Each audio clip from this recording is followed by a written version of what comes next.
کی وجہ سے ہمارے اس سلسلے میں کچھ تعطل رہا کہ اس وقت کے اندر کھلے آنکھ صلی اللہ کا سلسلہ ہو رہا تھا، لیکن اس سے پہلے جو ہمارے موضوعات کنٹینیو چل رہے تھے ان میں آخری موضوع ہمارا اسلام اور تجارت تھا۔ اسلام تجارت کے اندر کن چیزوں کے کرنے کا حکم دیتا ہے، اسلام تجارت کے اندر معاملات کے اندر بھی ایک دوسرے کی کتنی رعایت کرنے کا حکم دیتا ہے، ایک دوسرے کے کتنے حقوق ادا کرنے کا حکم دیتا ہے، ایک دوسرے کا کتنا خیال رکھنے کا حکم دیتا ہے، یہ تمام چیزیں اسلام کا حسن ہے، جو کہ اسلام اپنے ماننے والوں کو اس بات کے احکام دیتا ہے کہ کوئی بھی کام کیا جائے، چاہے وہ عبادت ہو یا دنیاوی معاملات ہوں، ان میں بھی ہرگز اللہ تبارک و تعالیٰ کی نافرمانی نہ ہو، اللہ کے حبیب علیہ الصلوۃ والسلام کی نافرمانی نہ ہو، اور آپس میں ایک دوسرے کے درمیان ناچاکی اور رنجشیں پیدا نہ ہوں، بلکہ کوئی بھی کام کیا جائے تو اس طرح کیا جائے کہ جہاں وہ اللہ اور اس کے رسول کو بھی راضی کیا جا رہا ہو، وہیں پر کسی مسلمان کو تکلیف اور ایذا بھی نہ پہنچ رہی ہو۔ شریعت مطہرہ کے اندر بیع کہا جاتا ہے، یعنی خرید و فروخت کو، تجارت کو، ٹریڈنگ کی اگر آپ بات کریں تو اسے بیع کہا جاتا ہے، با یا عین۔ اب اس کے اندر باقاعدہ ایک باب علماء نے مکمل طور پر باندھا ہے، بے فاسد،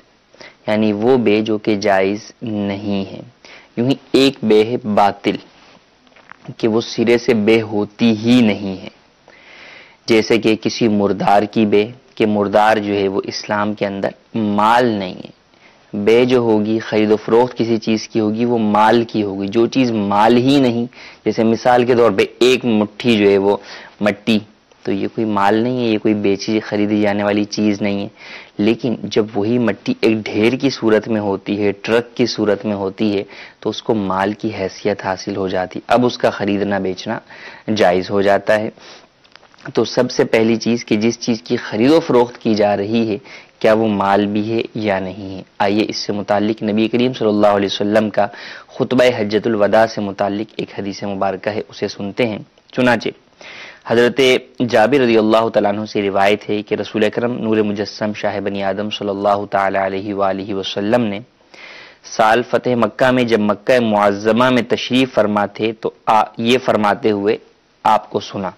کیا فرمایا؟ فرمایا اللہ عز و جل اور رسول صلی اللہ تعالی علیہ وآلہ وسلم نے شراب، مردار، خنزیر اور بتوں کی بیع کو، بتوں کی خرید و فروخت کو حرام قرار دیا۔ کسی نے عرض کیا یا رسول اللہ صلی اللہ علیہ وسلم، مردے کی چربی کی نسبت آپ کیا ارشاد فرماتے کہ مردے کی کیا چربی بھی حرام ہے؟ تو اس پہ اور وجہ بھی پھر انہوں نے بیان کی، فرمایا کیونکہ کشتیوں میں لگائی جاتی ہے اور کھال میں لگاتے ہیں اور لوگ اس سے چراغ جو ہے وہ جلاتے ہیں۔ یعنی اس سوال کا مقصد یہ تھا کہ کھانے کے لیے تو جو ہے وہ حرام ہے، کھانے کے علاوہ دوسرے ان دیگر ایکسٹرنل یوز، خارجی استعمال کے لیے کیا اس کو استعمال کرنے کی اجازت ہے، اس کی خرید و فروخت کی اجازت ہے؟ تو نبی کریم صلی اللہ تعالی علیہ وآلہ وسلم نے ارشاد فرمایا نہیں، وہ حرام ہے۔ پھر فرمایا اللہ تعالی یہودیوں کو قتل کرے، اللہ تعالی نے جب چربیوں کو ان پر حرام کیا تو انہوں نے پگھلا کر وہ چربی بصورت تیل بیچ ڈالی اور سمن یعنی اس کی قیمت کو کھا لیا۔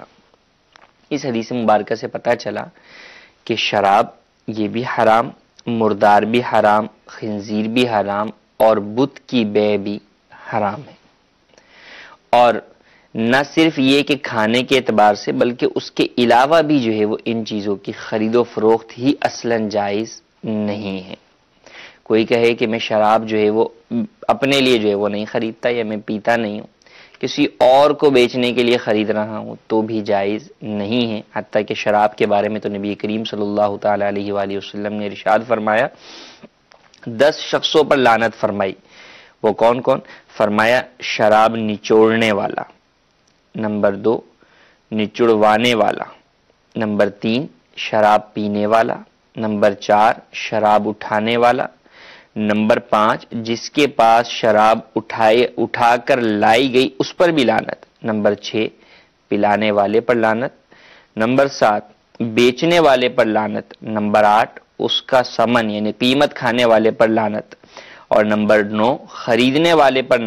لعنت، اور نمبر 10 جس کے لیے خریدی گئی اس پر بھی لعنت۔ تو شراب کے معاملے میں ان 10 افراد پر لعنت کی گئی کہ اگرچہ اپنے لیے نہیں لے رہا، کسی اور کے لیے اٹھا رہا ہے، تو یہ بھی جو ہے وہ حرام ہے، اس کے لیے اس کا ایسا کرنا جائز نہیں ہے، اور یہ لعنت کا مستحق ٹھہر رہا ہے۔ اگر آپ بیرون ملک کے اعتبار سے بات کریں تو کئی جگہوں پر چونکہ ہمیں اس طرح کی کالز بھی موصول ہوتی ہیں کہ کئی افراد جو ہے وہ اس طرح کے ریسٹورنٹس کے اندر یا شاپس میں جو ہے وہ کام کرتے ہیں جہاں پر انہیں شراب کے معاملے میں انوالو ہونا پڑتا ہے۔ وہ شراب یا تو بیچتے ہیں یا کاؤنٹر پر کھڑے ہو کر وہ اس کی قیمت وصول کر رہے ہوتے ہیں یا اس کی ڈیلیوری جو ہے وہ دے رہے ہوتے ہیں۔ تو اس حدیث مبارک سے اندازہ لگائیے کہ ان کا یہ کام کرنا ہرگز جائز نہیں ہے، بلکہ ان کاموں کے کرنے کی وجہ سے وہ گناہگار ہو رہے ہیں اور اللہ تبارک و تعالیٰ کی لعنت کے مستحق ٹھہر رہے ہیں۔ لہٰذا لازم ہے کہ کوئی بھی اگر کام کرنے کے لیے جائیں تو اولاً یہ دیکھ لیجئے کہ کہیں اس میں آپ کسی ناجائز کام میں مبتلا تو نہیں ہو رہے۔ بعض لوگوں کے ذہنوں میں یہ وسوسہ یہاں پر آتا ہے کہ جناب وہ تو کفار کو جو ہے وہ بیچی جا رہی ہے، ہم مسلمان کو تو نہیں بیچ رہے، تو کافر کے لیے بھی بیچنے کی آپ کو اجازت نہیں، آپ تو مسلمان ہیں، آپ کے لیے تو سارے احکام موجود ہیں، تو اٹھا رہے آپ ہیں تو آپ اٹھانے والے پر بھی جو ہے وہ لعنت حدیث پاک میں ارشاد فرمائی گئی، بیچ رہے ہیں تو بیچنے والے پر بھی جو ہے وہ حدیث پاک کے اندر جو ہے وہ لعنت کی گئی۔ تو لہٰذا کافر کے لیے بھی بیچنے، خریدنے یا اس کے لیے اٹھا کر یا اس کو پہنچانے کی اجازت ہرگز نہیں ہے۔ ہم کچھ کالز شامل کرتے ہیں۔ جی میرا سوال یہ ہے کہ بہت سارے لوگ مگرمچھ، کیکڑا اور مینڈک وغیرہ کا کاروبار کرتے ہیں، کیا یہ ایسا کاروبار کرنا جائز ہے یا ناجائز ہے؟ جی مینڈک، کچھوا اور یہ انہوں نے کہا کیکڑا، مگرمچھ وغیرہ کا کاروبار کرنا، اب دیکھیں اس کے اندر بھی وہی چیز کہ مال کیا چیز ہے۔ علماء نے ارشاد فرمایا کہ اگر سب سے پہلی بات ہے کہ جانوروں کی کافی قسمیں ہیں، بری جانور ہیں، خشکی والے جانور ہیں، بحری جانور ہیں، اور پھر حشرات الارض ہیں۔ تو حشرات الارض کی فرمایا کہ ان کی خرید و فروخت جائز نہیں ہے کیونکہ یہ قابل انتفاع نہیں ہوتے۔ کس طرح قابل انتفاع نہیں ہوتے؟ اولاً تو حشرات الارض کا کھانا جائز نہیں ہے، اسلام میں حرام ہے، اور دوسرا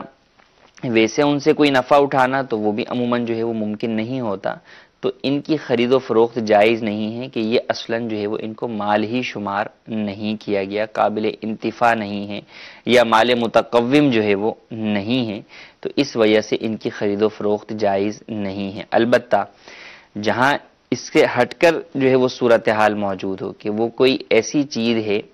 کہ وہ مال شمار ہوتی ہے اور کھانے کے علاوہ اس کا دوسرا کوئی انتفاع موجود ہے، اس کا کوئی فائدہ جو ہے وہ موجود ہے، وہ استعمال میں لائی جا سکتی، تو پھر خرید و فروخت جائز ہوتی ہے۔ جیسے علماء نے فرمایا کہ سانپ ہے، تو فرمایا کہ سانپ دو طرح کے ہوتے ہیں، ایک سانپ وہ ہوتا ہے کہ جس کے اندر خون ہوتا ہے، اور ایک سانپ وہ ہوتا ہے کہ جس کے اندر خون نہیں ہوتا۔ تو جس سانپ کے اندر خون ہے، اب سانپ کھانا تو حرام ہی ہے، تو ہر مسلمان کو جو ہے وہ معلوم ہے، یہ کوئی بتانے والی چیز ہی نہیں ہے، لیکن اب بعض دواؤں کے اندر جو ہے وہ سانپ وغیرہ کو جو ہے وہ استعمال جو ہے وہ کیا جاتا ہے، یا ان کی کھال کو، کینچلی کو جو ہے وہ استعمال کیا جاتا ہے، تو وہاں پہ علماء نے فرمایا کہ اگر وہ دوا کھانے والی نہیں ہے، کوئی مرہم ہے، زخم کا لیپ وغیرہ ہے، اس پر لگانے والی ہے، تو اب اگر ایسا سانپ جو ہے وہ اس کے اندر جو ہے وہ شامل کیا گیا یا اس کے اجزاء کو جو ہے وہ شامل کیا گیا کہ جس میں خون نہیں ہوتا، تو ایسی صورت کے اندر وہ ناپاک نہیں ہے، حرام ضرور ہے لیکن ناپاک نہیں ہے۔ لہذا اگر اس کا کوئی مرہم یا لیپ بنا ہوا ہے اور اسے کوئی جو ہے وہ ایکسٹرنل یوز کرتا ہے تو اجازت ہے، تو اب اس کے لیے اگر اس طرح کے سانپ کی خرید و فروخت ہے تو وہ بھی جائز ہے، اور جو ایسا ہے کہ جس کا کوئی انتفاع نہیں ہے یا انتفاع ہے لیکن وہ حرام ہی انتفاع ہے، تو ایسی صورت کے اندر اس کا خریدنا بیچنا جائز نہیں ہے۔ خاص طور پہ اگر آپ دیکھیں تو کافی جگہوں پر یعنی اگر آپ اسکول انڈسٹری کی بات کریں تو بسا اوقات جو ہے وہ مینڈک یا دیگر اس طرح کے جانوروں کی خرید و فروخت والا جو ہے وہ معاملہ کیا جاتا ہے، تو اس سے بھی رکا جائے گا، اور خاص طور پہ زندہ جانور کا یوں جو ہے وہ اس کو چیر پھاڑ وغیرہ کرنا، اسے تکلیف دینا، جبکہ فی زمانہ اس کے علاوہ بھی اس طریقہ کار کو سیکھا جا سکتا ہے ڈائیگرامز کے ذریعے سے، یا پلاسٹک کے بنے ہوئے جو ہے وہ اس طرح کے اجزاء کے ذریعے سے سیکھا جا سکتا ہے، تو ایسی صورت کے اندر یوں زندہ جانوروں کو پکڑ کر انہیں کاٹنا، چیرنا، پھاڑنا اور پھر یوں ہی انہیں تکلیف دیتا ہوا چھوڑ دینا، اس کی اجازت ہرگز نہیں ہے۔ جی مزید کال۔ کچھ لوگ دوائیوں میں سانپ، بچھو اور اسی طرح کے جانوروں کی اعضاؤں کا استعمال کرتے ہیں، کیا ان کا بنانا، بیچنا، خریدنا، کھانا کیسا ہے؟ برائے مہربانی کر کے میری رہنمائی فرما دیجیے۔ جی اب وہی بات جو ہم نے سانپ سے متعلق کی، تو سانپ کی تو تفصیل بیان کر دی، باقی بچھو اس کا جو ہے وہ خریدنا بیچنا بھی جائز نہیں ہے، ادویات کے اندر اس کا استعمال بھی جو ہے وہ جائز نہیں ہے، اور جن ادویات میں اس طرح کے حرام اجزاء شامل ہیں تو ان کو خریدنا بیچنا بھی جائز نہیں ہے، اور نہ ہی بطور شفا انہیں استعمال کرنا جائز ہے، کیونکہ اللہ تبارک و تعالی نے حرام میں شفا نہیں رکھی، حدیث مبارکہ ہے کہ حرام میں شفا نہیں ہے، تو لہٰذا ان چیزوں کو بیچنا خریدنا، ایسی ادویات کو بھی جائز نہیں ہے۔ لیکن دو چیزیں ہیں، ایک ہے افواہ کہ اس چیز کے اندر یہ چیز شامل ہے، یا جو ہے وہ کئی جگہوں پر ای کوڈز کی بنیاد کے اوپر جو ہے وہ چیزوں کو حرام قرار دے دیا جاتا ہے، اس کا اعتبار نہیں ہے۔ ہاں یقینی اعتبار سے یا ظن غالب کی حد تک اگر یہ بات معلوم ہو کہ اس دوا کے اندر حرام جز جو ہے وہ شامل ہے، تو پھر بہرحال اسے استعمال کرنے کی اجازت نہیں ہوگی، اور بیچنے خریدنے کی بھی اجازت نہیں ہوگی۔ مزید اس میں تفصیل ہو سکتی ہے، جیسا کہ ہم نے سانپ والے مسئلے کے اندر بیان کی کہ بعض ادویات ایکسٹرنل یوز کے اعتبار سے، کھانے پینے میں تو کسی کی بھی اجازت نہیں ہوگی، ہاں ایکسٹرنل یوز کے اندر ہو سکتا ہے کہ بعضوں کے اندر سانپ والی طرح کی صورتیں بن سکیں، تو اس پر جو خاص صورت درپیش ہو اس کے لیے دارالفتہ اہل سنت سے رابطہ فرمائیے۔ جی مزید خواہ۔ محمد عمران اتاری سگے اتار عرض کر رہا ہوں، ماشاء اللہ عز وجل دارالفتہ اہل سنت کی برکت سے بڑے مسائل حل ہو جاتے ہیں۔ مفتی صاحب کی بارگاہ میں سوال یہ عرض ہے کہ عبادت غیر مقصودہ اور عبادت مقصودہ کسے کہتے ہیں، اس پر کچھ وضاحت کلام فرما دیں، جزاکم اللہ خیرا۔ جی مزید کون؟ السلام علیکم ورحمۃ اللہ وبرکاتہ۔ وعلیکم السلام ورحمۃ اللہ وبرکاتہ۔ میں ہند کے صوبہ مہاراشٹر کے ضلع اورنگ آباد سے نظام رضوی بول رہا ہوں۔ میرا دارالفتہ اہل سنت میں یہ سوال ہے کہ کچھ عمرے کرنے کے بعد ہم اگر مکہ مکرمہ سے باہر میقات کے باہر گئے اور آتے وقت میقات بھی راستے میں آئی اور وہاں سے اگر احرام نہ باندھا تو اس کا کیا کفارہ ہوگا؟ جواب عنایت فرمائے، جزاک اللہ خیرہ۔ جی مزید کال۔ میں ہند کے شہر ناسک سے عبد القادر عرض کر رہا ہوں۔ مفتی صاحب سے میرا یہ سوال ہے کہ شادی وغیرہ میں یا ولیمے میں جو آئر کیا جاتا ہے، یعنی جو باہر لوگ بیٹھتے ہیں اور ان کے پاس پاکٹ وغیرہ میں پیسہ دیا جاتا ہے، تو اس کا کیا حکم ہے، دینا چاہیے یا نہیں؟ جی آخری سوال جیسے انہوں نے کہا کہ شادی وغیرہ کے اندر جو پیسے دیے جاتے ہیں ان کی کیا حیثیت ہے۔ مختلف برادریوں کے اعتبار سے اس کی مختلف صورتیں ہوتی ہیں۔ ہمارے ہاں نیوتا جو ہے وہ اسے کہا جاتا ہے، بعض جگہوں پر باقاعدہ برادریوں کا نظام ہوتا ہے کہ وہاں لکھت پڑھت کے ساتھ جو ہے وہ یہ وصول کیا جاتا ہے، اور اگلی دفعہ ادائیگی کے وقت بھی پورا اس کا حساب کتاب ہوتا ہے۔ تو اگر ایسی صورتحال ہے تو اس کی حیثیت قرض کی ہے کہ آپ نے جو ابھی دیا ہے، پہلے آپ کو کسی نے نہیں دیا، تو گویا کہ آپ قرض دے رہے ہیں، اور دوسرا جو ہے وہ آپ کو جب لوٹائے گا آپ کے بچے کی شادی میں یا آپ کے بچے کے عقیقے میں یا اور کسی موقع کے اوپر وہ اس قرض کی واپسی کرے گا۔ اور عموماً جب دوبارہ دیا جاتا ہے، دینے والا دیتا ہے تو وہ کچھ زیادہ دیتا ہے، پہلے والے نے 100 دیے تو یہ 150 دے گا، تو یہ جو 150 جو دیا جا رہا ہے اس میں گویا کہ 100 تو اسی قرض کی واپسی ہوئی، اور 50 جو ہے وہ گویا کہ مزید قرض جو ہے وہ آپ پر چڑھا دیا گیا، تو اس کی حیثیت قرض کی سی ہے۔ تو اس کا یہ شرعی حکم ہے۔ ہاں جہاں پر ایسا نظام نہیں ہے، یا جیسے دوست احباب کی جو ہے وہ شادی میں گئے تو اب دوست سے کوئی مطالبہ نہیں ہے کہ نہیں تم دو، یا کسی عالم دین کو بلایا تو ان سے یہ کوئی مطالبہ نہیں ہے، نہ ہی اس کو جو ہے وہ کھانے کی آپ اجرت جو ہے وہ تصور کرتے ہیں، تو ایسی صورت کے اندر دینا اور دلانا جو ہے یہ ایک باہمی جو ہے وہ آپس کی قلبی محبت کی بنیاد پر جو ہے وہ ہوتا ہے، تعلقات کی بنیاد پر ہوتا ہے، اس کی حیثیت تحفے کی سی ہوتی ہے، کسی پر لازم نہیں ہوتی، تو اس میں شرعی اعتبار سے کوئی حرج بھی نہیں ہے، لازم بھی نہیں ہے، اور دیں تو اس کو لینے میں کوئی قباحت بھی نہیں ہے۔ دوسرا سوال تھا کہ میقات سے جو ہے وہ آئے، یعنی عمرہ کر کے جو ہے وہ باہر گئے اور پھر جو ہے وہ واپس آ رہے ہیں، تو اب ایسی صورت کے اندر کیا دوبارہ جو ہے وہ احرام باندھنا لازم ہوگا یا نہیں؟ مثال کے طور پہ اگر مکۃ المکرمہ سے طائف چلے گئے، اب طائف سے واپس آ رہے ہیں، تو اب حدود حرم سے بھی باہر گئے، بلکہ میقات سے جو ہے وہ باہر چلے گئے، آفاق میں چلے گئے، تو آفاقی حاجی جب بھی مکۃ المکرمہ کی طرف آنے کا ارادہ کرے گا تو ایسی صورت کے اندر اسے میقات سے احرام باندھنا ہوگا، بغیر احرام اس کے لیے میقات سے گزرنا جائز نہیں ہوگا۔ اور اگر حدود حرم سے باہر ہوئے ہیں لیکن میقات پر نہیں پہنچے، یا میقات کی دوسری طرف نہیں پہنچے، آفاق میں نہیں پہنچے، مثال کے طور پہ جدہ چلے گئے، تو جدہ اگرچہ حدود حرم سے باہر ہے لیکن حل یعنی میقات کے اندر ہے، میقات کے اندر کا حصہ جو ہے وہ حل کہلاتا ہے، تو اب جدہ سے آنے والے کے لیے دوبارہ احرام باندھنا ضروری نہیں ہے۔ اسی طریقے سے حدیبیہ کے جو ہے وہ مقام پر گئے اور وہاں سے جو ہے وہ آتے ہوئے جو ہے وہ اگر آتے ہیں واپس تو احرام باندھنا ضروری نہیں، لیکن اگر مدینہ شریف چلے جاتے ہیں یا طائف چلے جاتے ہیں تو اب ایسی صورت کے اندر وہاں سے واپسی آتے ہوئے احرام بہرحال باندھنا ہوگا۔ کچھ میسیجز جو ہے وہ ہم آپ کے شامل کرتے ہیں۔ سوال یہ ہے کہ شادی کے موقع پر مہر کے علاوہ پیسے لکھواتے ہیں 3 لاکھ 5 لاکھ، تو کیا یہ جائز ہے؟ اب دیکھیں اس میں تو دار و مدار ہوگا کہ وہ کس طور پر لکھوائے جا رہے ہیں۔ بعض جگہوں پر یہ ہوتا ہے کہ بھئی طلاق دینے کی صورت کے اندر یہ پیسے دینے ہوں گے، یہ تو جائز نہیں ہے، یہ تو گویا کہ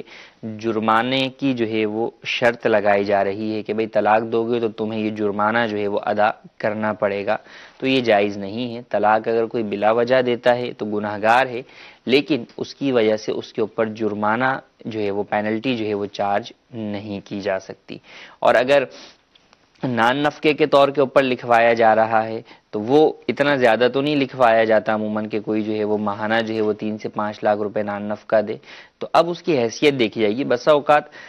کیش کے اندر جو ہے وہ الگ جو ہے وہ مہر کا حصہ ہوتا ہے کہ مہر اتنا پیسوں میں اتنا ہوگا، پھر کیا مہر میں کوئی جائیداد بھی دی گئی ہے یا مہر میں کوئی اور چیز بھی دی جا رہی ہے تو اس کا بھی جو ہے وہ ذکر ہوتا ہے۔ تو بسا اوقات مہر کے ہی پارٹ ہوتے ہیں کہ مہر کا ایک پارٹ تو یہ ہے کہ جناب اتنے پیسے دیے جائیں گے، اور ایک پارٹ یہ ہے کہ زمین دی جائے گی یا مکان دیا جائے گا یا گاڑی دی جائے گی یا کچھ اور دیا جائے گا۔ تو اب اس کی حیثیت پر دیکھا جائے گا کہ اس کی حیثیت کیا ہے۔ اگر مہر ہی ہے تو اس میں حرج نہیں ہے، باہمی رضامندی سے فریقین جو ہے وہ جتنا زیادہ مہر چاہے رکھ سکتے ہیں۔ اور کوئی اور چیز ہے تو اب اس کی حیثیت پر کلام ہوگا کہ وہ کس طور پر ہے، شرط ہے، کنڈیشن ہے، تو کس چیز پر وہ کنڈیشن ہے، پھر اس کا حکم بیان کیا جا سکتا ہے۔ ایک سوال یہ ہے کہ فجر کی نماز کی سنتیں پہلے پڑھنا لازم ہے، کیا اگر جماعت ہو رہی ہو تو پہلے سنت پڑھنی ہے یا جماعت میں جانا چاہیے؟ فجر کی نماز کی سنتیں جو ہے وہ جماعت سے پہلے جو ہے وہ اگر پڑھنے کا وقت موجود ہے تو پہلے ہی پڑھیں گے، لیکن اگر جماعت شروع ہو گئی تو اب ایسی صورت میں علماء نے فرمایا کہ آنے والا یہ دیکھے کہ میں سنتیں پڑھ کر جماعت میں شامل ہو سکوں گا یا نہیں۔ اگرچہ اسے یہی اندازہ ہو کہ میں جماعت کی آخری قعدے میں ہی شامل ہوں گا، تو ایسی صورت میں پہلے سنت فجر ادا کرے پھر جماعت میں شامل ہو۔ اور اگر اسے اس بات کا جو ہے وہ اندیشہ ہے کہ میں اگر سنت فجر پڑھوں گا تو میری جماعت مکمل فوت ہو جائے گی، امام صاحب سلام پھیر دیں گے، تو اب سنت فجر چھوڑ دے، بلکہ با جماعت نماز ادا کر لے۔ اور اب سنت فجر پڑھے گا، لیکن کب پڑھے گا؟ اسی دن جب مکروہ وقت گزر جائے گا، جب فجر کا وقت ختم ہو جاتا ہے تو اس کے بعد مکروہ وقت ہوتا ہے 20 منٹ، وہ مکروہ وقت بھی گزر گیا تو اب وہ فجر کی سنتیں پڑھ سکتا ہے۔ لیکن اب یہ فجر کی سنتیں بھی اس دن ظہوہ کبریٰ سے پہلے تک پڑھ سکتا ہے۔ اگر ذہبہ کبریٰ کا وقت گزر گیا اور اس نے اس دن کی سنتیں نہیں پڑھی تو اب ان سنت فجر کا وقت فوت ہو گیا، اب ان کی ادائیگی نہیں ہو سکتی۔ ایک اور سوال ہے کہ دو سجدوں کے درمیان سبحان اللہ کی مقدار بیٹھنا ہوتا ہے، اگر سجدے کے بعد بیٹھ کر سبحان اللہ کہہ لیا تو کیا صحیح ہے؟ دو سجدوں کے درمیان جب بیٹھے جسے جلسہ کہتے ہیں تو اگر اس کے اندر سبحان اللہ کہہ لیا تو اس میں حرج نہیں ہے، اس کہنے کے الفاظ یا تسبیح پڑھنے سے کوئی سجدہ سہو لازم نہیں آئے گا، بلکہ رب اغفرلی جو ہے وہ پڑھنے کا بھی ذکر ہے کہ مستحب ہے، تو اگر سبحان اللہ بھی کسی نے کہہ لیا تو اس کی وجہ سے سجدہ سہو لازم نہیں ہوگا۔ جی مزید کالز۔ میں عبد الجبار بات کر رہا ہوں، میں نے یہ پوچھنا ہے کہ یہ لکی کمیٹی کے کام شروع کرنا چاہتا ہوں، کیا یہ حلال ہے کہ حرام ہے؟ جی مزید کال۔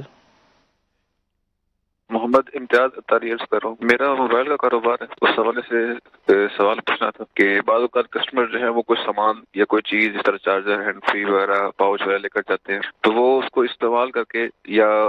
شام کو پھر واپس دے جاتے ہیں، جی یہ چیز ہمیں پسند نہیں آئی یا یہ ہمارے کام کی نہیں ہے، ہمارا موبائل خراب ہو گیا ہے، تو اس صورت میں اس سے بیچی ہوئی چیز واپس لینا کیسا ہے؟ کیونکہ حدیث پاک میں آتا ہے کہ جو کسی مسلمان سے بیچی ہوئی چیز واپس لے لے گا تو اللہ تبارک و تعالیٰ قیامت کے دن اس کی پریشانی دور فرما دے گا، جبکہ وہ چیز استعمال ہو جاتی ہے اور دوبارہ بعض قسم جو ہے اس کو لینا پسند نہیں کرتے۔ اس حوالے سے شرعی رہنمائی فرما دیجیے، جزاک اللہ خیر۔ جی مزید۔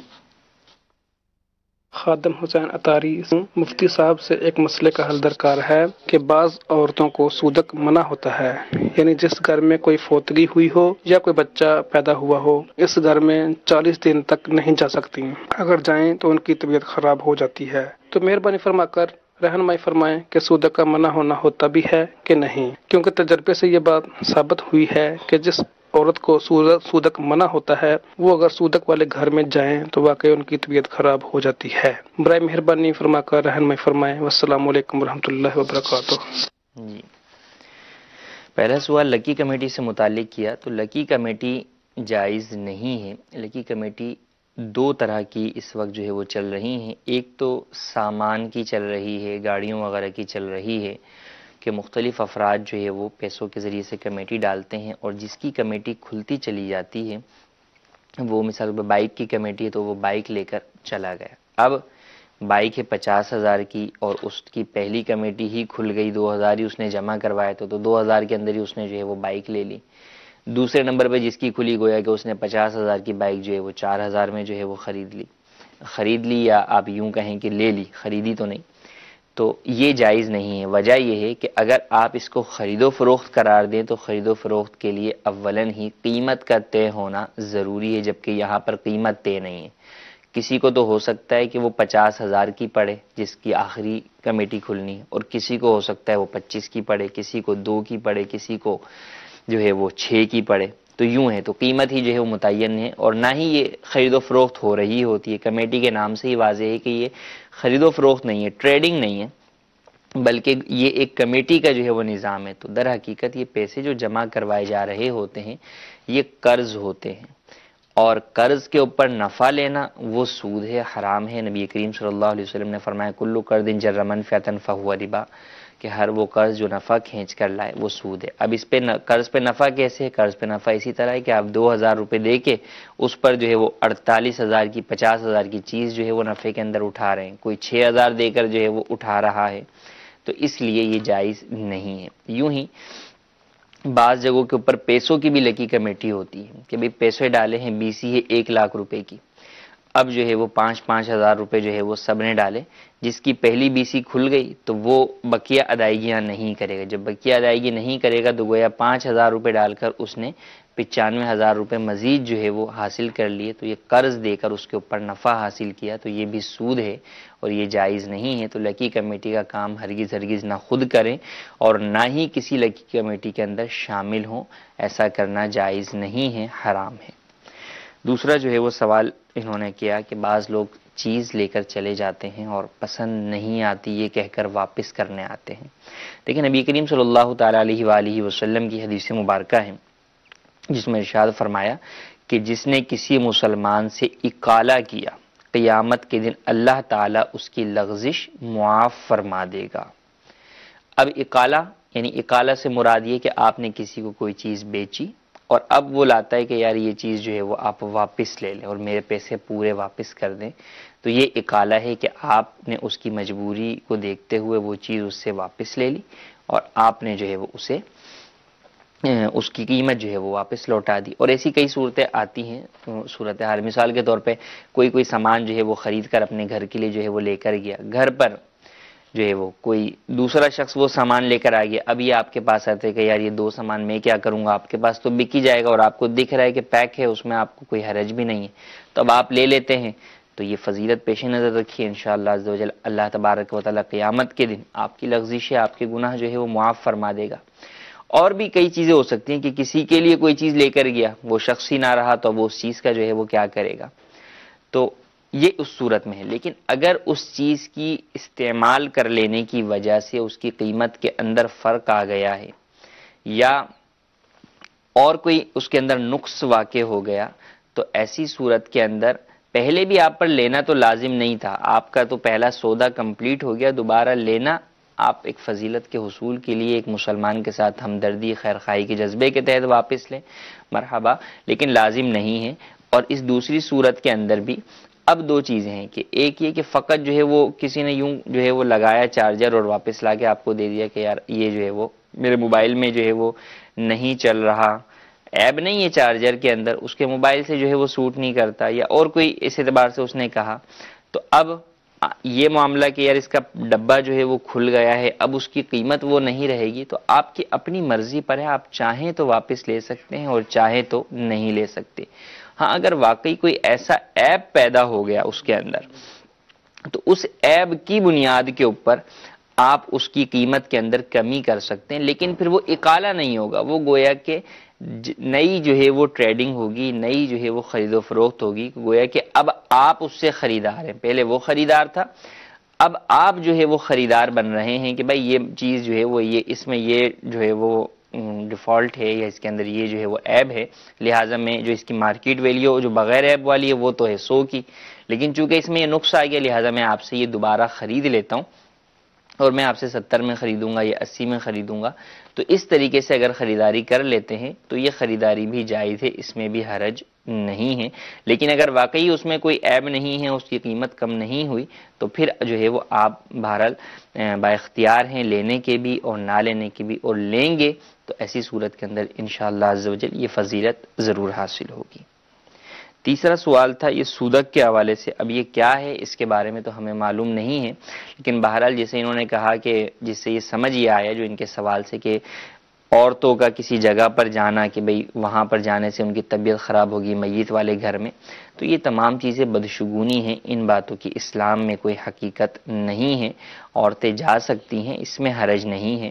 ہاں اب یہ کہ ہو جاتی ہے طبیعت تو اتفاقی حادثات تو ہو ہی جاتے ہیں، یا بعضوں کو جو ہے وہ اس طرح کا وہم ہوتا ہے تو وہم کی وجہ سے بسا اوقات انسانی جسم بہت ساری چیزیں جو ہے وہ قبول کر لیتا ہے، جو جیسا سوچتا ہے ویسی ہی چیزیں اس کے سامنے درپیش آنا شروع ہو جاتی ہیں،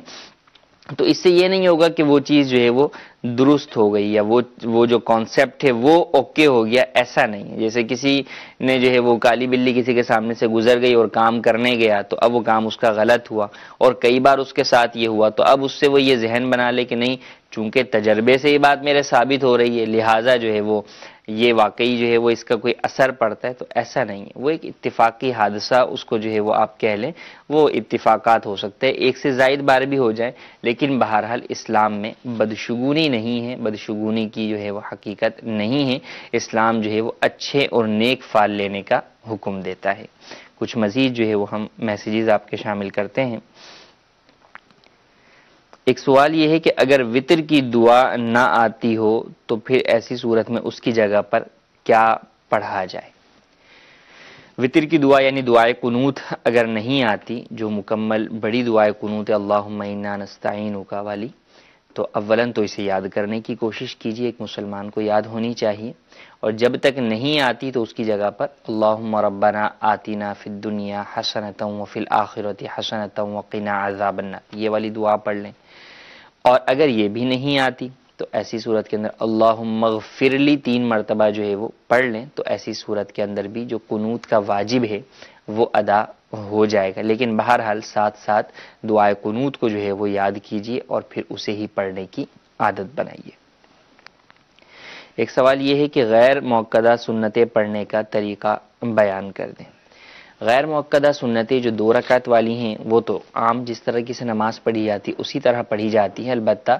4 رکعتی غیر سنت موقدہ اور 4 رکعتی سنت موقدہ ان کے درمیان فرق ہے۔ وہ اس طرح کہ جب 4 رکعت سنت مؤکدہ پڑھنے کے لیے پڑھتے ہیں اور اس میں 2 رکعت پر بیٹھتے ہیں تو دوسری رکعت میں فقط التحیات پڑھتے ہیں، درود ابراہیمی پڑھے بغیر کھڑے ہو جاتے ہیں، اور تیسری رکعت کی ابتدا سورہ فاتحہ سے کرتے ہیں، جبکہ سنت غیر مؤکدہ میں جب دوسری پر بیٹھتے ہیں تو التحیات کے ساتھ ساتھ درود ابراہیمی اور دعائے معصورہ بھی پڑھتے ہیں اور پھر کھڑے ہو جاتے ہیں سلام پھیرے بغیر، اور تیسری کی ابتدا جو ہے وہ ثنا سے کی جاتی ہے۔ یہ دونوں کے درمیان فرق ہے۔ ایک سوال یہ ہے کہ سجدہ سہو سے کیا مراد ہے؟ سجدہ سہو سے کیا مراد ہے؟ سجدہ سہو کے نماز میں اگر آپ سے کوئی ایسی غلطی ہو گئی، کوئی واجب جو ہے وہ بھولے سے چھوٹ گیا، تو ایسی صورت کے اندر سجدہ سہو لازم ہوتا ہے کہ اس واجب کے چھوٹنے کی وجہ سے نماز میں جو کمی آئی تھی، جو اس میں نقصان ہوا تھا، گویا کہ سجدہ سہو اس نقصان کو پورا کر دیتا ہے، اس نقصان کو ختم کر دیتا ہے۔ تو جب کوئی بھی ایسی چیز واقع ہوتی ہے تو آخری رکعت کے اندر جب آپ سجدے کر لیتے ہیں، قعدے میں بیٹھ جاتے ہیں، تو اب قعدے میں آخری قعدے اخیرہ میں بیٹھنے کے بعد التحیات پڑھ کر ایک جانب سلام پھیریے اور پھر 2 سجدے کیجیے، اور پھر دونوں سجدوں کے بعد اٹھ کر دوبارہ التحیات، درود پاک اور دعائے معصورہ مکمل کر کے سلام پھیر دیں۔ تو اس طرح کرنے سے یہ سجدہ سہو کہلاتے ہیں، اور یہ سجدہ سہو نماز میں بھول کی وجہ سے ہونے والے جو واجبات ترک ہوتے ہیں ان کے ازالے کے لیے ہوتے ہیں۔ جی مزید کالز۔ میرا نام محمد حذیفہ احمد اتاری ہے، اٹلی کے شہر میلان سے بول رہا ہوں۔ ہم جب اسکول جاتے ہیں تو پھر راستے میں پھل گرے ہوئے ہوتے ہیں جیسے مالٹا، تو وہ ہم لوگ اٹھا کے کھا سکتے ہیں؟ جی ویڈیو سوال میں انہوں نے مدنی منع نے پوچھا کہ اس طرح ہم جا رہے ہیں اور کوئی پھل وغیرہ جو ہے وہ گرا ہوا ہو، تو اس میں علماء نے بیان فرمایا کہ بیرون شہر سے باہر جو ہے وہ اگر پھل وغیرہ جو ہے وہ گرے ہوئے ہیں اور صراحتاً واضح طور پر جو ہے وہ جس کے پھل ہیں اس کی طرف سے اجازت ہے کہ بھئی کھا لیا کرو، یا دلالتاً انڈرسٹوڈ طور پر جو ہے وہ اجازت ہے اس کی طرف سے، وہ منع نہیں کرتا، تو ایسی صورت کے اندر گرے ہوئے پھل کھا لینے میں حرج نہیں ہے۔ ہاں پتھر مار کر خود جو ہے وہ توڑنا اس کی اجازت نہیں ہوگی، اور یہ بیرون شہر سے متعلق ہے۔ شہر میں کسی کے گھر کے ساتھ جو ہے وہ اس طرح گر گئے تو اب اگر وہاں بھی یہی صورتحال ہے کہ اجازت ہے ان کی طرف سے کہ بھئی گرے ہوئے جو ہے وہ پھل کھا لیں، ہمیں اعتراض نہیں ہے، تو پھر کھا سکتے ہیں، اور اگر اجازت نہیں ہے تو پھر بہرحال اگر اٹھائے ہیں تو وہ صاحب خانہ کو یا صاحب درخت جو ہے وہ اس کو ہی دینے ہوں گے۔ جی آڈیو کالز۔ ہندی کے شہر منصور سے محمد زاہد اتاری۔ مفتی صاحب کی بارگاہ میں سوال ہے کہ بزنس 2 پارٹنر کرتے ہیں آپس میں، اور ایک کی دکان ہے اور ایک پیسہ ملاتا ہے، اور پیسہ ملانے کے بعد انٹرسٹ کے طور پر وہ ہر مہینے 1000 روپے لیتا ہے، تو اس کا 1000 روپے لینا کیسا؟ جواب ارشاد فرما دیجیے۔ جی مزید کال۔ میرا سوال مفتی صاحب کی بارگاہ میں یہ ہے کہ اسلامی بہنیں اپنے بال جو کنگھی کے ساتھ آتے ہیں ان کو فروخت کر سکتی ہے، بیچ سکتی ہے کہ نہیں؟ جی مزید کال۔ عبدالفتاح، یہ ہمارا گاڑیوں کا ویاپار کر رہے ہیں، وہ گاڑیوں قسطوں پہ دیتے ہیں، کیا یہ بیاج میں شامل ہے؟ جیسے کہ 70,000 کی گاڑی ہے 85,000 میں دیتے ہیں، یہ آپ بتا دیں۔ جی شرکت پارٹنرشپ کے حوالے سے پہلا سوال تھا۔ دیکھیں شرکت تو یہ ہوتی ہے کہ ایک شخص جب شریک ہوتا ہے کسی کاروبار کے اندر تو وہ نفع نقصان دونوں کے اندر ہی وہ شریک ہوتا ہے۔ اگر فقط جو ہے وہ نفع کے اندر شرکت کا جو ہے وہ طالب ہے تو وہ پھر شریک نہیں ہے، پھر گویا کہ اس کی جو حیثیت ہے وہ قرض کی سی ہے۔ عمومی طور پہ ہمارے ہاں یہ دیکھا گیا ہے کہ لوگ پارٹنرشپ کے نام پر، شرکت کے نام کے اوپر یہ لیتے ہیں، اور اس کے اندر ان کا یہی ہوتا ہے کہ بھئی آپ اتنے پیسے دے دیں، ہم آپ کو ماہانہ اتنے دیں گے، اور شرط یہ ہوتی ہے کہ پورا جو آپ کا جو انویسٹمنٹ کیپٹل ہے وہ ہم آپ کو بہرحال ٹوٹل کا ٹوٹل واپس کریں گے، اور لوگ اسی اعتبار سے جو ہے وہ دیتے ہیں۔ تو یہ اس کی حیثیت جو ہے وہ قرض ہے، اور قرض کے اوپر جو نفع دیا جاتا ہے وہ بہرحال سود ہے، حرام ہے۔ قرض ہونے کی ہی سب سے بڑی دلیل یہی ہے کہ آپ کے لیے یہ شرط ہے کہ آپ جو اصل کیپٹل ہے وہ واپس کریں گے، سامنے والا اصل کیپٹل کی واپسی کا جو ہے وہ مطالبہ کرتا ہے، تو لہٰذا ایسا کرنا جائز نہیں ہے۔ بعض لوگوں نے یہ سمجھا کہ جناب فکس اگر دیں گے، مثلا 1000 روپے 1 لاکھ روپے پر دے رہے ہیں تو یہ سود ہے، لہٰذا وہ کہتے ہیں جناب ہم فکس ہی نہیں کرتے، انفکس کر لیتے ہیں، کچھ بھی دے دیں گے آپ کو، 2-3 ہزار، کبھی 2 دے دیں گے، کبھی 3 دے دیں گے۔ اچھا پھر وہ کہتے ہیں صرف کہہ ہی نہیں رہے، ہم عملی طور پر کر کے بھی دکھا رہے ہیں کہ کبھی 2 دے دیتے ہیں، کبھی 3 دے دیتے ہیں، تو فکس نہیں کر رہے، تو وہ یہ سمجھتے ہیں کہ یوں ہم سود سے بچ گئے، حالانکہ یہ بھی جو ہے وہ سود ہی ہے۔ فکس ہونا سود کے لیے ضروری نہیں ہے، قرض کے اوپر جب مشروط ہے نفع تو وہ چاہے فکس ہو یا ان فکس ہو، بہرحال وہ سود ہے اور حرام ہے، تو ایسا کرنا جائز نہیں ہے۔ دوسرا سوال کیا انہوں نے، بالوں کی خرید و فروخت۔ انسان اپنے تمام اجزاء کے ساتھ مکرم اور محترم ہے، بیچے جانے والی چیز نہیں ہے، خریدے جانے والی جو ہے وہ چیز نہیں ہے کہ اس کے اجزاء کو بیچا جائے۔ اگر انسان کے اجزاء ہی بکنا شروع ہو جائیں تو پھر انسان کی اپنی حیثیت اور اس کی حرمت ہی کہاں باقی رہے گی۔ تو انسانی اس بات سے اندازہ لگائیے کہ اسلام نے انسان کو کیا مرتبہ دیا ہے کہ اس کے بال جو اس کے بدن سے جدا ہو رہے ہیں ان کو بھی مال قرار نہیں دیا، کہ وہ مال نہیں ہے، کہ اگر مال بنے گا تو ابھی تو اترنے والوں کو جو ہے وہ بیچا جا رہا ہے، کل کو زبردستی اتار کر بیچا جو ہے وہ جائے گا، تو پھر انسان کی اپنی حرمت اور اس کا مقام و مرتبہ کہاں رہ جائے گا۔ تو اسلام نے انسانی اجزاء کو مال ہی نہیں بنایا کہ ان کی خرید و فروخت ہی جائز نہیں ہے۔ تو یہ بعض جگہوں کے اوپر، بلکہ اگر آپ کہیں کہ سلون والے بھی جو ہے وہ یہ بال جو ہے وہ اگر بیچتے ہیں تو بالوں کا بیچنا، خریدنا انسانی بالوں کا یہ ہرگز جائز نہیں ہے، نہ ہی اپنے بیچ سکتے ہیں، نہ ہی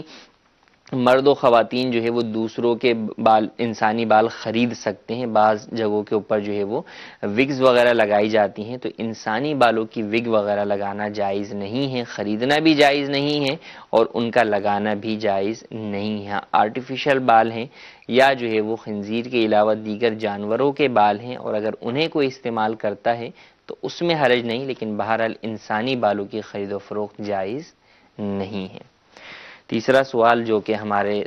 تمام ہی سلسلوں میں سب سے زیادہ پوچھے جانے والا سوال ہے، قسطوں پر کاروبار۔ قسطوں پر کاروبار کو بعض لوگ سود سمجھتے ہیں، اس اعتبار سے وہ یہ کہتے ہیں کہ اس چیز کی قیمت 50,000 ہے، آپ 55,000 مانگ رہے ہیں تو یہ سود ہے۔ اس اعتبار سے تو یہ موقف غلط ہے کہ نقد میں کسی چیز کا کم ہونا اور ادھار میں اس کا زیادہ ہونا یہ ناجائز نہیں ہے، یہ جائز ہے، جبکہ قیمت طے ہے کہ بھئی نقد میں اس کی قیمت اتنی ہے، ادھار میں اس چیز کی قیمت ہی اتنی ہے، تو یہ جائز ہے، اس میں حرج نہیں ہے۔ لیکن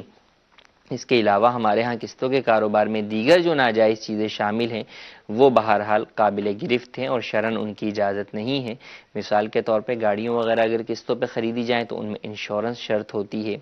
قسط لیٹ ہونے پر جرمانہ جو ہے وہ لازم قرار دیا جاتا ہے، اسی طرح قسط کی عدم ادائیگی کی صورت میں چیز کو ضبط کر لیا جاتا ہے۔ یہ چیزیں ناجائز ہیں، ان ناجائز چیزوں کی وجہ سے قسطوں کے کاروبار سے منع کیا جاتا ہے۔ اگر کوئی اپنے قسطوں کے کاروبار کو ان تمام ناجائز شرطوں سے پاک کر لے تو پھر اس کا کاروبار جائز ہو سکتا ہے۔ تو اس کے لیے کہ اب کیا طریقہ کار ہوگا، کیا چیزیں ہٹانی ہوں گی، کیا چیزیں جو ہے وہ شامل کرنی ہوں گی،